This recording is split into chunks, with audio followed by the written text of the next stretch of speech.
భార్య: ఏమండి, ఈ మధ్య మనుషుల్లో మానవత్వం లేకుండా పోతుంది. భర్త: ఏమైందే అంత కోపంగా ఉన్నావు? భార్య: సాయంత్రం ఆఫీసు నుండి వస్తుంటే బస్సు అసలు ఖాళీ లేదు. నా పక్కన నిలుచున్న ఆవిడను చూసి కండక్టర్ లేచి సీట్ ఇచ్చాడు. నేను డ్రైవర్ సీట్ అడిగితే ఇవ్వకపోగా బస్సులో ఉన్న వాళ్ళంతా నన్ను తిట్టి కిందికి దించేశారు. పంకజం: ఇదిగో చూడమ్మాయ్, ఇంతవరకు నువ్వు చెప్పకుండా పని మానేసినా, పనులు సరిగా చేయకపోయినా ఏమీ అనలేదు.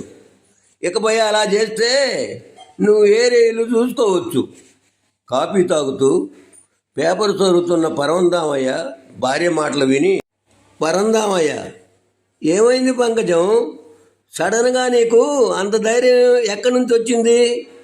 పనమ్మాయిని వద్దంటున్నావు. పంకజం: ఇంతవరకు దానిని ఏదైనా అంటే రావటం మానేస్తుందని భయం ఉండేది. మీరు నిన్నే ఉద్యోగం నుంచి రిటైర్డ్ అయ్యారు కదా, పని మనిషి భయం పోయింది. నీరజ్: అరే అబ్బాయి, పరుగు పందెంలో కప్పు కొట్టేశారా?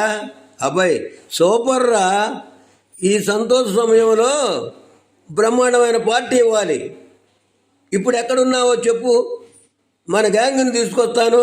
నీరజ్: పోలీస్ స్టేషన్కి వచ్చేయండి. అబ్బాయి: అక్కడికి ఎందుకు? నీరజ్: చెప్పా కదా, కప్పు కొట్టేశానని పోలీసులు అరెస్ట్ చేశారు.